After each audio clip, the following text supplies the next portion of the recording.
Bonjour et bienvenue à cette causerie du mois d'octobre 2020. Le sujet de la causerie est la vertu de l'espérance.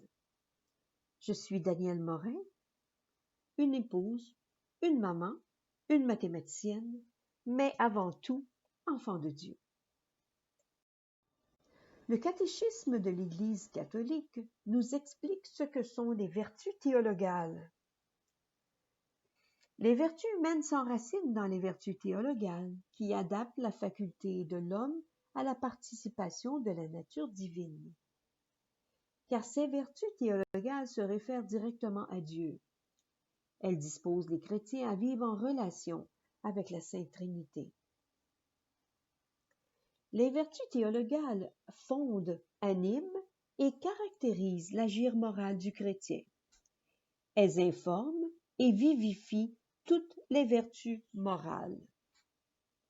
Elles sont infusées par Dieu dans l'âme des fidèles pour les rendre capables d'agir comme ses enfants et de mériter la vie éternelle.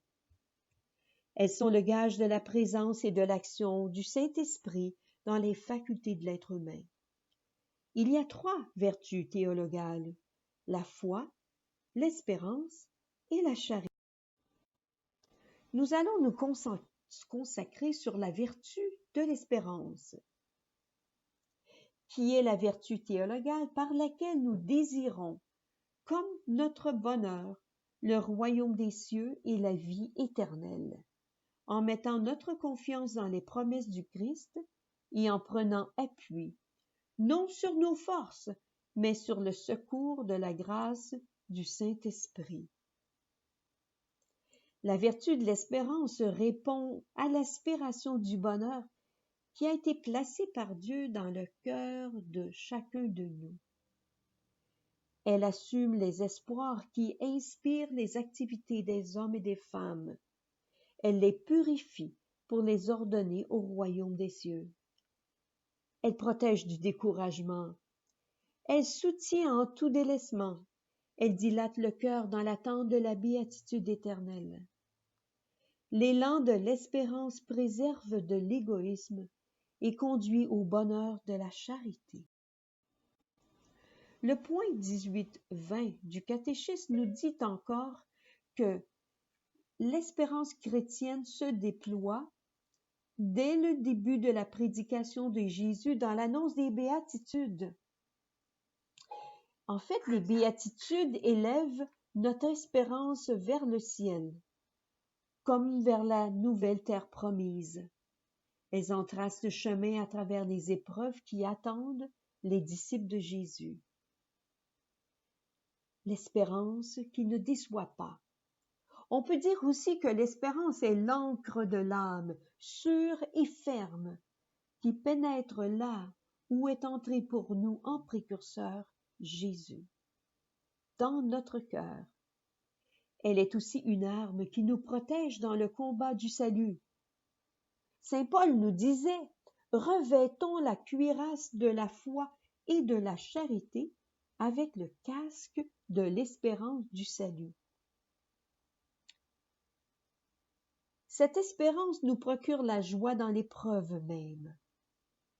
Avec la joie de l'espérance, constant dans la tribulation, elle s'exprime et se nourrit dans la prière, tout particulièrement dans celle du Pater Noster, le Notre Père, qui résume tout ce que l'espérance nous fait désirer. Sainte Thérèse de l'Enfant Jésus l'avait bien compris. Dans sa prière, elle répétait toujours « Espère, ô mon âme, espère. Espère, ô mon âme, espère. » Le pape François nous rappelle que l'espérance est la plus petite des vertus, mais c'est bien la plus forte. Il nous dit aussi que l'espérance a un visage, le visage du Seigneur ressuscité, qui vient avec une grande puissance et une grande gloire. Donc, l'espérance n'est donc pas quelque chose, mais quelqu'un, comme s'exprime saint François dans les louanges de Dieu très haut. Tu es notre espérance. Seigneur, tu es notre espérance. Il n'abandonnera pas tous ceux qui espèrent en lui. Le pape François nous dit aussi que l'espérance est la plus humble des vertus théologales, car elle reste cachée, mais elle est tenace et patiente. L'espérance est une vertu risquée, une vertu, comme le dit saint Paul, d'une ardente attente de la révélation du Fils de Dieu. Ce n'est pas une illusion. C'est une vertu qui ne déçoit jamais. Si vous espérez, vous ne serez jamais déçus. C'est une vertu concrète, de tous les jours, car c'est une rencontre. Et chaque fois que nous rencontrons Jésus dans l'Eucharistie, dans la prière, dans l'Évangile, dans les pauvres, dans la vie communautaire, chaque fois que nous faisons un pas de plus vers cette rencontre définitive, nous vivons la vertu d'espérance. Le pape François nous dit aussi que l'espérance est une lumière qui surmonte les ténèbres. Elle fait entrer dans les ténèbres d'un avenir incertain pour marcher dans la lumière. Elle nous donne la force pour marcher dans la vie. En ce moment où nous vivons des périodes difficiles avec la pandémie, on peut se rappeler les mots du pape François qui nous parle d'une contagion, mais de toute une autre contagion qui se transmet de cœur à cœur, car tout cœur humain attend la bonne nouvelle. C'est la contagion de l'espérance. Le Christ, mon espérance, est ressuscité. Il ne s'agit pas d'une formule magique qui fait disparaître les problèmes. Non. C'est au contraire la victoire de l'amour sur la racine du mal. Une victoire qui ne contourne pas la souffrance et la mort, mais les traverse, en ouvrant une route vers l'abîme, transformant le mal en bien, la marque exclusive de la puissance de Dieu. Tous nous nous rappelons du pape Jean-Paul Ier, qui a eu son pontificat tellement court. Il a eu le temps d'écrire que l'espérance est une vertu obligatoire pour tout chrétien qui naît de la confiance en trois vérités. Dieu est tout-puissant, Dieu m'aime immensément, et Dieu est fidèle aux promesses. Et c'est lui le Dieu de miséricorde qui allume en moi la confiance. C'est pourquoi je ne me sens ni seul, ni inutile, ni abandonné, mais impliqué dans un destin de salut qui viendra un jour au paradis.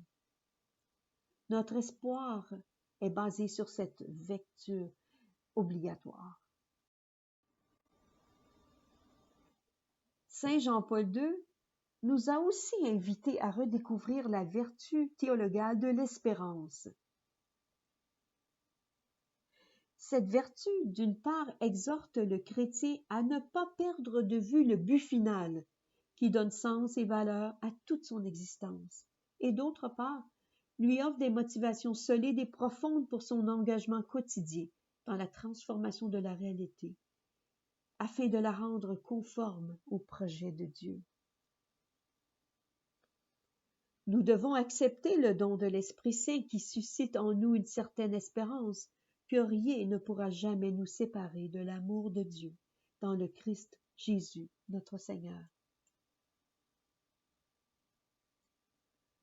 Saint Jean-Paul II nous rappelle que les témoins sont donc appelés, les chrétiens sont donc appelés à être des témoins dans le monde de cette joyeuse expérience, toujours prêts à répondre à quiconque leur demande la raison de l'espérance qui est en eux. La raison de notre espérance est le Christ ressuscité. Cette espérance, une source de joie.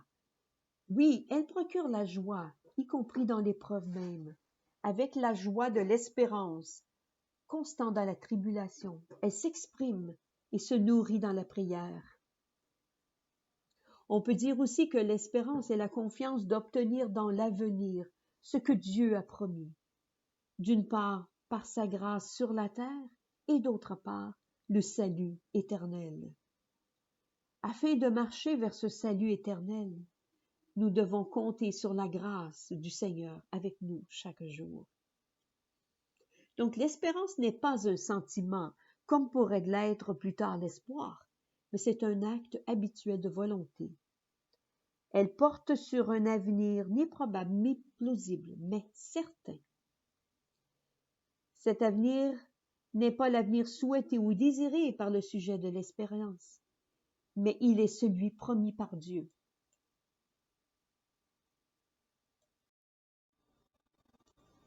Saint José Maria avait aussi très bien compris que nous devons grandir en espérance.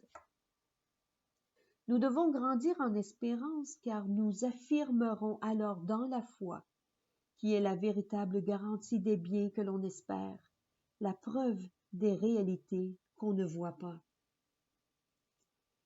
Grandir dans cette espérance revient aussi à supplier le Seigneur d'accroître en nous sa charité, car l'on ne se confie pleinement qu'en ce qu'on aime de toutes ses forces. Or, il vaut la peine d'aimer le Seigneur. Saint José Maria l'avait bien compris. L'espérance nous donne la joie et le courage de travailler vers la sainteté. C'est cette espérance qui nous motive chaque jour, qui nous aide à sanctifier notre travail et toutes les activités de la journée, grandes ou petites. Notre but est de grandir en sainteté. Quand nous grandissons en espérance, nous réalisons plusieurs choses. Il faut réaliser que la sainteté est le but de notre vie. Se sanctifier par notre travail bien fait. Sanctifier les gens autour de nous. Que notre bonté, notre charité deviennent contagieuses. Faire toutes choses, grandes ou petites, avec amour. Reconnaître dans les autres le visage du Seigneur, lui qui est avec nous à chaque jour, et lui qui nous a donné cette espérance dans notre cœur. Amener les gens autour de nous vers le Seigneur, que notre attitude, que notre cheminement vers la sainteté soit une invitation pour les gens autour de nous. Être une source de paix et de joie pour ceux qui nous entourent. Nous vivons de foi, d'espérance et d'amour, et l'espérance nous rend puissantes. L'espérance ne déçoit point, parce que l'amour de Dieu a été répandu dans nos cœurs par le Saint-Esprit qui nous fut donné. Tel le roi Midas, qui changeait en or tout ce qu'il touchait, nous pouvons transformer tout l'humain en divin.